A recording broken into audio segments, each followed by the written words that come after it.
Today, guys, we're fixing a leaky fork seal.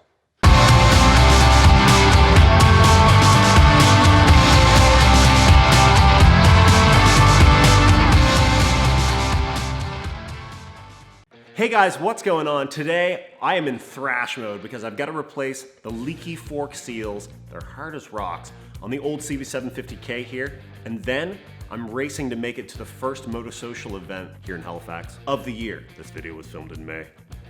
But enough chin wagging, let's get at it. First up, I removed the headlight ears because I wanted to get inside the forks and actually clean up some of the corrosion. And you'll see more about the corrosion in a second. Well, I don't know if you guys were able to see this or not when I was pulling these out, but pretty nasty. Like, look at the corrosion. So if you wanted to, Jay, Ghetto Garage Jay, shout out Jay. Hey. Just mentioned that you can buy these brand new through CycleX, or I think you can even get them through like vintagecb750.com. There's probably lots of sources for them. They're just fork tubes. If you want some pretty ones, spend some money, get some pretty ones. I'm not gonna do that. I'm gonna wrap them with something.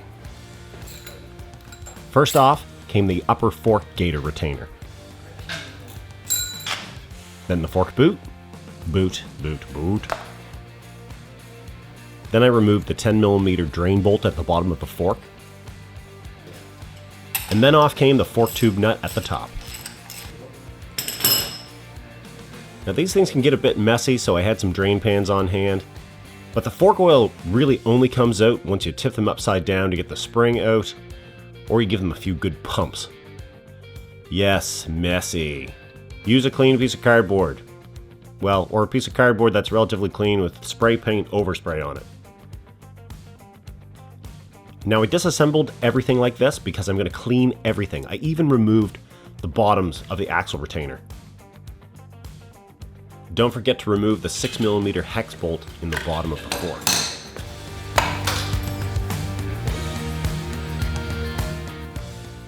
Next, remove the retaining clip for the fork seal.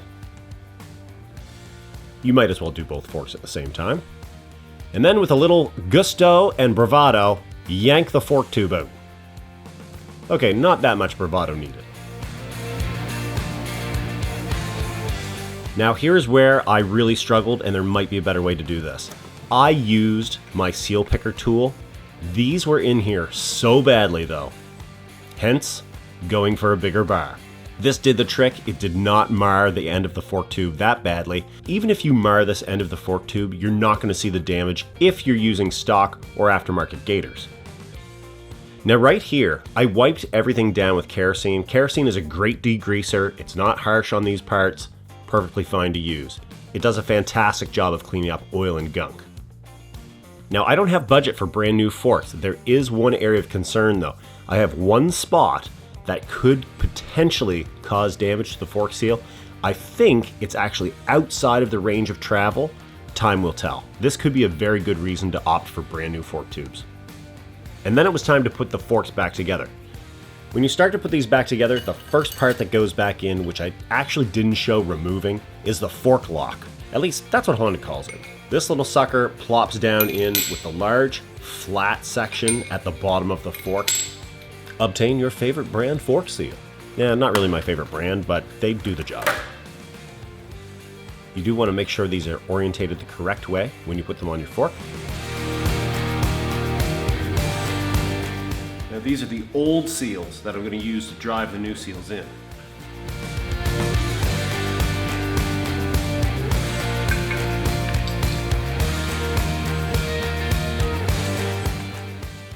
Now, the proper way to do this would be to use something that they call a fork seal driver that actually helps hold this centered and then can pound this down, kind of like a slide hammer action, to tap the new seal down. What I'm going to do though is I'm going to hammer, well, I'm not going to hammer, hammers are bad at times. I'm actually going to just gently tap on the old fork seal that I've put on the top here to get the new seal seated down in place. Then what I'll do is just pop the old seal off, job done. You could also do this with a proper diameter socket, as long as you're careful. You don't want to get this thing jammed in there sideways. You want it to seat properly.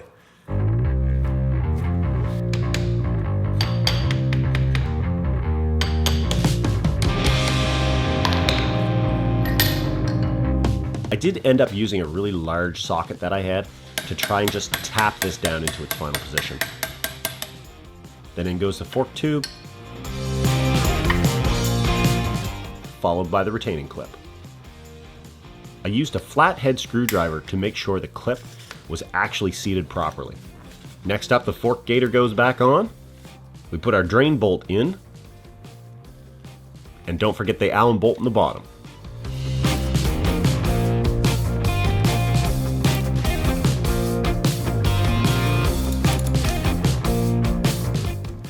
We got fork action now.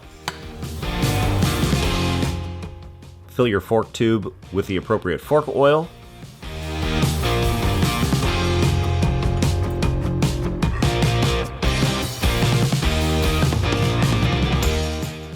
Cycle the fork tube a few times. Check your fork tube oil level again. I used my Motion Pro fork oil level gauge to add the correct amount of fork tube oil.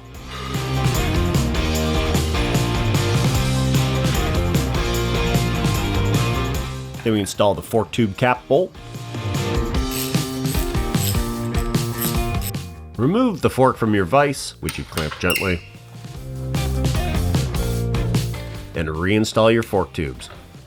Assembly is the reverse of disassembly. Cleaning up the inside of those triple trees really helped put these back in.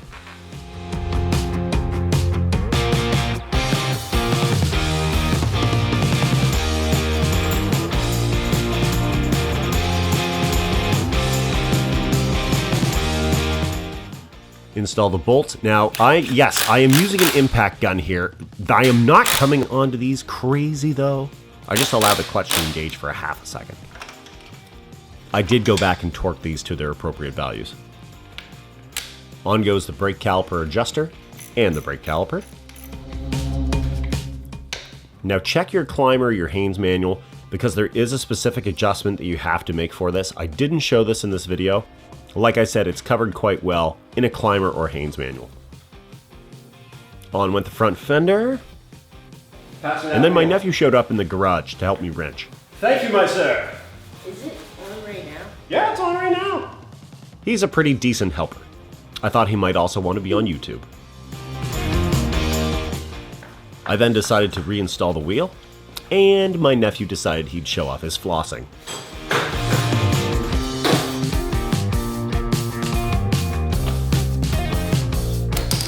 Then the speedo cable goes back on, followed by the axle retaining caps. Lock your brake caliper in place once you've got it adjusted, like I mentioned. Remove your moto cradle, if you have one, and put that headlight back in. Well, we've got it all back together, just in time. Let's head to the Moto Social. Well, to say the least, it was a very, very wet and cold ride into the first Moto Social of the season. It was held at the very most excellent Pro Skates in Halifax. It was a great crew. It was a great little selection of bikes. Small turnout for the first event. The weather was atrocious. We were so wet and cold when we got home from this ride. It was unreal. If you haven't figured it out by now, even though I've been kind of slow to upload to YouTube, well, I haven't really uploaded at all in the last 5 months, I've actually been busy with a pile of bike projects. There's a backlog of content that is going to be just filling your inbox in the next little while here. So in the coming months, there'll be more content on a more regular basis. How regular? I have no idea, but more regular.